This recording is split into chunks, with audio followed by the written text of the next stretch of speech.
Welcome to our show. Come out, step into the light. The amazing TV show for LGBT community from all around the world. I'm from London, from England. I am from Hawaii. I'm originally from the Dominican Republic. I'm from sunny South Africa. Sharing their journey of finding and identifying themselves. And it can get very, very sad and lonely. I got divorced. The first few years were really difficult. Sharing regrets and happiness, empathy, and the connection of LGBT community for equality and love. Come out, step into the light.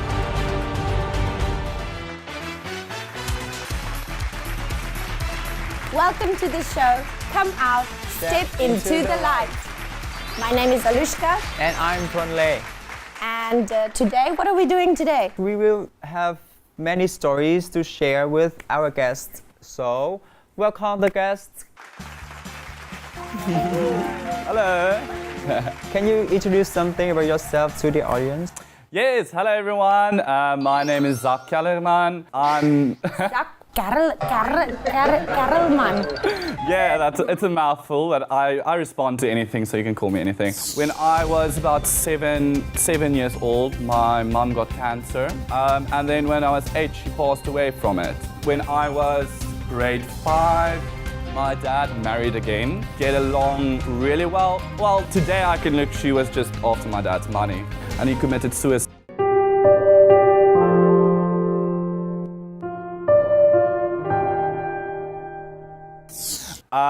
Yeah, I'm 26 years old. I'm originally from Cape Town in sunny South Africa, and Yes, I'm from South Africa too. yeah, and I've been living in Vietnam just over here now. How long have you been living here?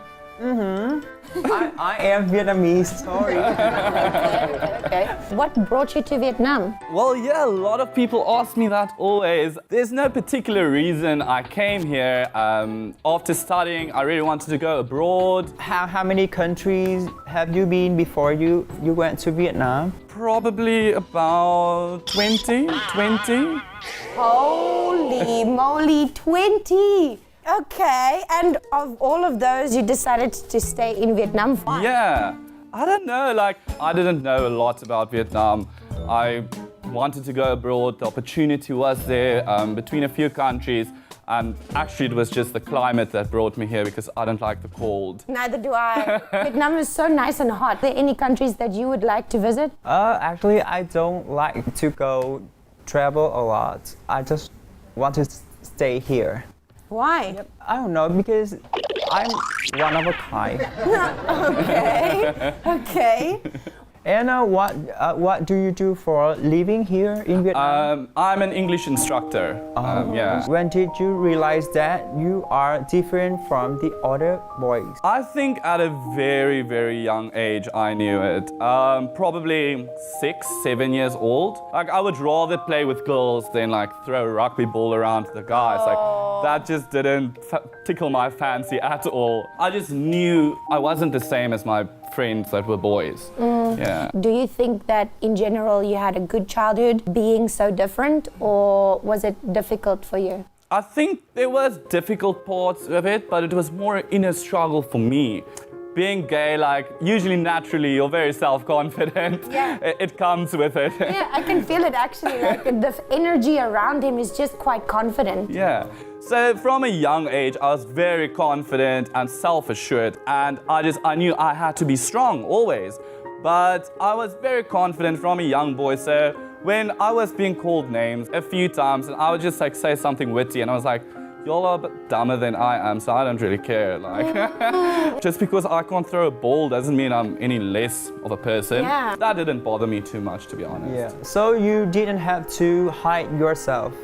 Well, I didn't come out, if that would be I wasn't openly gay, definitely not. I was just very confident in myself by living a lie, essentially. But you still had fun, right? Yeah, I had a lot of fun. What kind of things did you do to hide that you were gay? Well, as most gay men, I was dating girls. Oh my God! Did you ever date a girl? Sure. Why not? God, I'm always like so interested in how this happens. How does a gay guy date a girl, and is it real love? Of course not, because when I was in high school, I just want to hide myself from my friends. I don't want them to recognize that I'm gay, so I just date a girl. And like, how do you find that girl? How do you like act like you fall in love with that girl? Is it all just like a game? What is it? Just like hold hand, kiss, and just that. And imagine she's a No. boy. We don't need to. We just close the eyes. I think like I've always been very good friends with girls because I identify so well with girls. I was like, oh, your makeup looks so nice. I love that dress, girl. And my girls love it. And then you just like also a lot of times like tumble into it, and the next thing you know, like, oh, I'm in a relationship with a girl right now. Yeah, I often got that myself, where you are too friendly, all of a sudden you find yourself in a relationship, and you're like, how did this happen? Yeah. You mentioned something about family problems. Can you maybe tell us a little bit more about that? Yes, being gay was always a bit on the side, like on the back. When I was about seven years old, my mum got cancer. And then when I was 8, she passed away from it. And it was very difficult because my dad was a farmer. So now it was this farmer with 2 kids on his hands, like, what do I do? But like, because I was so young, like, it was so long ago, like, it doesn't hurt anymore. But the sad part is like I wake up some days and I can't remember what my mom looks like, and I have to go look at a photo. I wish I understood more what was going on at the moment. When I was grade 5. Grade 5, that's Like 10. Maybe 10, 11? My dad married again. Did he handle the death well or not?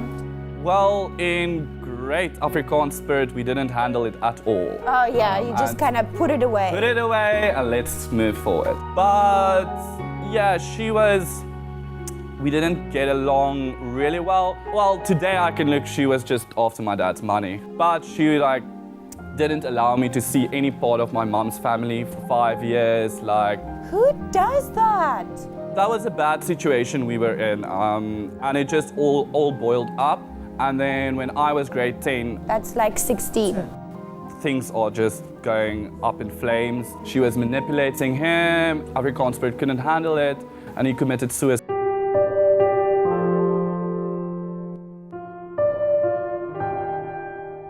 I'm getting like goosebumps. Yeah, it's, Oh my god. that isn't the biggest problem in my life right now. It's like, where am I going to live? So I was like, the day after he died, my stepmom came to me and she's like, yeah, I can come live with her. She just wants a few rands, like money and some stuff from the house. And I was like, oh, this is what you are up to. And then so I got an interdict against him. And yeah, I haven't seen or spoke to her since. Bravo. Yeah. Well done. I just needed that toxic out of my life. So I went to live with my aunt and uncle, my dad's brother, but they were very older, but they're the best people on earth. So they were about 70 years old when they took me in. What? Yeah. Okay. So then, like my last 3 years in school, I was living with them. And yeah, then finished school, I did great. Like I got straight A's, like I was head boy of the school. Yeah. It's quite hard to be the head boy of the school. I was just like always, I need to fight. Like pick your head up and fight another day because you have to. That's life. I feel like that's the South African spirit, to be honest. Yeah. Like we are taught from a young age to just keep fighting. Like even my mother used to tell me, Alishka, you're not going to go to the doctor if you just have a cough. You fight that cough. You're not going to get medicine. Oh, cool. Really? You have to really look like you are about to die before she'll take you to the hospital. I think it's a good thing, but again, like I said, you need to find that balance in being a fighter and standing up for yourself, but you need to be able to be vulnerable and show you are sad and show you are angry. You have to show that as well, because that is part of the human experience. We usually like to put I don't know, it's like we just want to bury the bad things and we just want to like not talk about it. We don't want to deal with it and we wait for a perfect time to talk about it, but that perfect time is never in the future. It is actually right now. If you don't deal with it, it becomes so like closed, like nobody can open it up anymore. It took me 26 years to get to the point where I know like you need to work through these things, you need to talk about it, you need to have those feelings, and it's okay not always to be strong and to be vulnerable. It is okay. Leading into that, when you were being so strong and taking care of yourself, was there somebody that you could talk to, or what was your way out? I don't know, I've always had a creative outlet. I've always loved drama in school, performed poetry. I did that! Yeah! I did the same thing. We would like stand up and recite poetry, but with Yes. like lots of emotion. And then you get marked on Yes. it. Yeah. And I love doing that. I threw myself into that and into leadership roles in school and stuff. But I don't know, in the back of my head, I just always thought like, oh, it's okay, like, it's okay. I never thought about it like, oh, this is actually like quite heavy stuff I'm going through. Can you tell me a little bit more about coming out and your life in university? I went to university, started studying law. I started it and I really did not like it. In my second year, I dropped out of university. So in that time, that was also around the time I came out. So in my third year, I was just like, you know, my life has gone to shit already. My sister is my closest relative. So it was to her and my friends I had to come out to, like those were the big ones. And my sister is so open-minded, like I sent her a message and I was like, I need to talk to you. And like we went for coffee and I was like, I need to tell you something. And listen here, I'm gay. And she's like, oh, I know that, what coffee do you want? She was just like, yeah, whatever, like, and that was for me so cool, like, she was just like, I don't freak care, like, I love you for you. My other was my group of friends, and that was difficult because, like, I was dating a girl in that group of friends, and we were so close. I was out in town, and I was a bit drunk. So, like, I literally, like, called a few of my friends and was like, listen up, I'm gay, I'm here, like, all of them were so supportive. The next day, I had to wake up, and I was like, What did I do? what did I do now? I mean, it's been worse. So I was like, actually, it's for the best. I should have done this a long time ago. And like, I saw everyone's texts and they were so supportive and everything. In that period of time, the only thing I regret about it, like really regret about it, is I should have used that time to explore my gay side. I should have used that time to learn to know the new me because I was too high. I'm celebrating, right? It's Yeah. like, I'm celebrating, I'm gay, but I'm not really getting to know myself, Exactly. right? Like when I left South Africa, I was at a very low point and like coming out to other people was difficult. But I think the most difficult part for me was coming to terms with myself and not hating myself. Because I hated myself for a very long time for being gay. I did not want to be gay and I tried a lot of things. Like I watched so much straight porn and thinking that was gonna turn me straight. Did not work, girl, did not work. But I think the big struggle for me was unhating myself and starting to love myself. The day I left South Africa, I was like, this is where I stop. I was able to get to know myself and like I was traveling on my own for 6 months and like traveling alone, you spend a lot of time in your own head. Yep. And I did, and it was so good for me, like, and I started to love this new person, like, this proud gay man, and today I can stand here and be proud of it and, like, love myself. It was a very big journey, but it was all worth it, and it was needed to be where I am today. I want to cry so much because I feel like exactly like you felt when you left. I feel like I see myself in your message every time you say something like about hating yourself, about having to leave and about being proud of yourself. I feel myself in that adventure too. And it's really nice to speak to you. Yeah. Really. Alushka, I can see so many emotions on your face now. Don't look at my face. Makeup. Okay, Zach. I heard that you used to do drag. Drugs or drag? Drag queen. How do you know that? Someone told me. I've actually just started doing it. Oh, lolo. Yeah. Okay. I'm very surprised you know that. Yes, I've just started doing a bit of drag. It's so much fun. I can imagine. It must be so. It is. It's very interesting in Vietnam where everything is made for a small girl to try and find clothes for this body. Yeah. I've really started experiencing my feminine side, which I never did before, and it is so cool. Yes, I was down the street the other day and I was like getting fitted for my corset.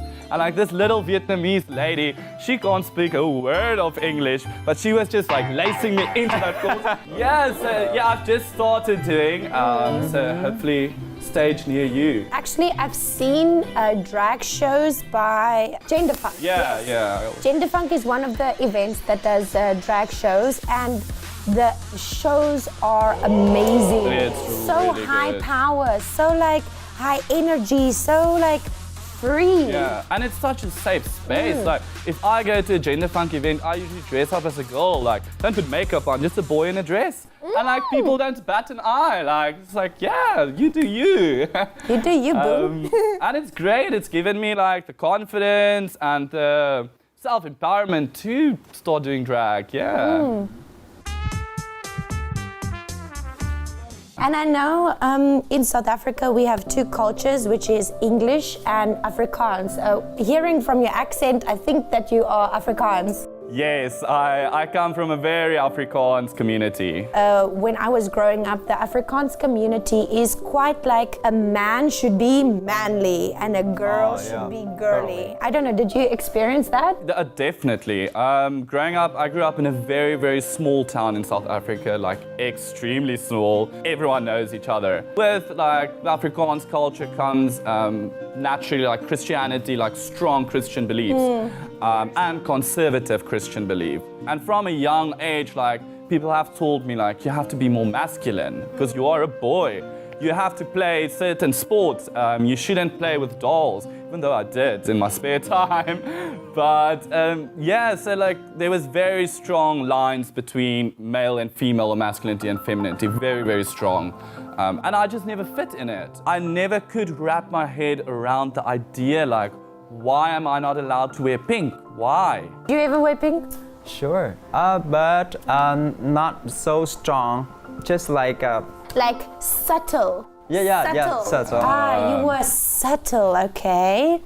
You've been to many countries, so what do you think about LGBT community in Vietnam? I really like it. Back in South Africa, I didn't have a lot of gay friends because before that I had a very tight-knit group of friends. For someone who comes like from a bit of a broken family, like your friends becomes your chosen family. But after I came out, I still didn't have any gay friends. So I wasn't exposed that much to the LGBT experience in South Africa. But when I came to Vietnam, Alushka. Didn't say anything. I didn't know this was a dating show. So when I came to Vietnam, like, I was feeling very depressed, and I am quite a social person, so not knowing anyone was quite difficult for me. And I looked myself in the mirror and I said to myself, you know, Zach, you're going to lift your chin up once again. And I lifted my head up and I was like, I'm going to be the truest me, and I'm not going to put myself in the position which I was in when I came here. So I really threw myself into the LGBT community here for the first time. And I love it. Like, I think it's so open to anyone, like, no matter your shape, your size, your color. Welcoming. It is just incredible how everyone gets celebrated for what you are. Like, when I was back home, I was always go to a gay club. I always felt very self-confident for being a bigger guy, and like, I don't fit in here, and like, I'm too hairy. Like, we're here, I think it's probably like, you love what you don't have. Bonus. It's a bonus. So like, they live for all the hair and everything. I was like, yes. And you feel special, to be honest. You do. Like, if Yeah. someone comes up to you in a club, it's like, dude, you're looking so hot. I was like,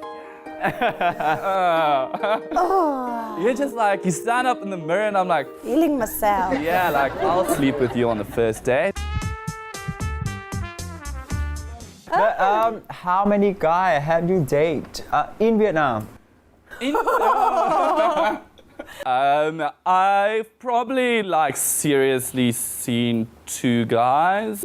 I feel that in the dating community between a Westerner and an Asian person, there's still a difference in traditional Vietnamese dating style and how, for example, South African people date. Yeah, definitely. And I think I think in the beginning when I got here, that was a bit, I wouldn't say an issue, but it was difficult for me to date Vietnamese guys because firstly, humor. I want to be funny and I want to make jokes, but like they never understand the jokes I crack.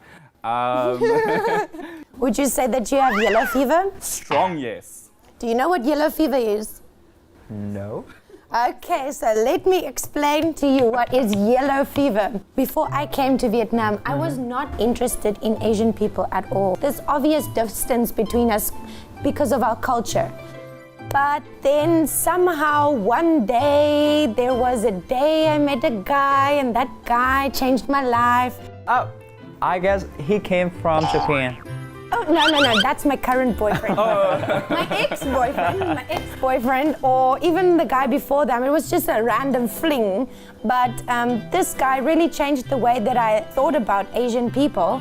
And then wham bam, I have yellow fever. It's hard for me to find white men attractive again. For me, I feel that I'm much more attracted to Asian people now. Yeah. And we call that yellow fever. Also, if you got like attraction on Western people, like it is white fever. Let's think about it. What would we call in the it? gay community, we call Vietnamese guys that only date Westerners potato queens. Potato queen. Because Okay. Westerners love potatoes, Okay. and the Westerners that only date Vietnamese are called rice queens. A rice Rice queen. Oh, Yeah. So I understand rice queen rice. and potato yeah, potato queen. queen. Okay, I like that. That's very interesting to know, actually. May I ask you, when did you have your first love? Yeah, so I was dating a girl back still in South Africa when I didn't come out yet, but I don't think that was love. That was protection from people. Yeah. But then I was dating a few guys, but there was just never, I don't know, there was never a click. Like, and then I left South Africa and I was living in London for a while. So I took a bus to Scotland. As I was driving out of the city, I was bored, so I was on Tinder, as one does. I matched with this guy, and he didn't really have a clear profile picture. So I sent him a message. There was just some kind of click. Like, I had no idea what he looks like. Like, his picture was very blurry and stuff. And literally, like, the entire bus ride from London to Edinburgh is like 10 hours. We sat and talking on the phone. And then while I was there, we were talking on the phone the whole time. I came back to London, and so I met up with him. He was an Italian guy, and he's in the art, in the creative industry. We met up, and like, it was just like instant. So we kept on seeing each other like probably a month still in London before I knew I was leaving for Vietnam. So I told him, listen, yeah, I am crazy falling for you, but I am leaving in a month. Like, should we just end this now? But like, we didn't. And then I was supposed to leave the day and I missed my flight. Accidentally missed my flight. So I went back to his place and I stayed like 2 days more, and then it was time to say goodbye. It was quick. It just ended there. So we tried long distance, but that never worked. Yeah, it took a long while, but we are there. So I think that's probably the only time I've had that. Do you have any plan for your near future? Ooh. That's a hard question for me too. Trust me, don't worry. Future plans. I'll stay in Vietnam still a while. Like, now that I'm just over my year, I really love this city. And I'm like, I don't know when I'm going to leave. I don't see myself really going back home, to be honest. Many things, not just the LGBT experience. Like, I do think South Africa's LGBT community is very close. I feel like there's a lot of like, South Africa is okay with gayness, especially in Cape Town. Yeah. But the gay people seem to be more like this kind of people, you know? Like, who are you to talk to me? Or you have to be some kind of standard to be able to speak to them. No, but that was my experience. Like, telling you being a bigger guy and being a hairy guy, like, that is not what they want. And I was like, this is all me. You take it. Yeah. Yeah, so, but not just that, there's other things as well. I don't particularly see myself going back. The happiest I've been in my life at this moment in time, and the closest to content I've ever been. And I want to savor that as long as I can. Oh, enjoy it. Enjoy it as much as you can. You ever have that feeling? Actually, no. Oh my gosh, I hope you get that feeling of really being happy to be yourself and who you are. I'm happy with myself since I was a little boy. So I'm not so happy with myself. I still have something inside me, but it's okay. You know you can talk to me. Later, Don't worry. okay. Also, any message to the LGBT community in Vietnam or over the world? Never let anyone push you to come out if you're not ready, but more importantly, don't let anyone push you to not come out. Come out when you are ready, and you'll know when that is. I think your message is very inspiring for me because it makes me feel assured that this whole journey that I've been on is not something that only I experience, but other people experience too. I really enjoyed speaking to you today. Thank you, it was great. Yeah, I really enjoyed it. We're so pleased having you today. And I think it is the time to say goodbye to Zach. Okay, can I have your number? Oh, I'm just joking. Thank you very much, guys. It's been very nice chatting to you. If you like this show, you can check out our show on 2 channels, MCV Media and Come Out LGBT Vietnam, every Saturday. Don't forget to like and subscribe so you can watch more awesome videos. Now, goodbye and see you later.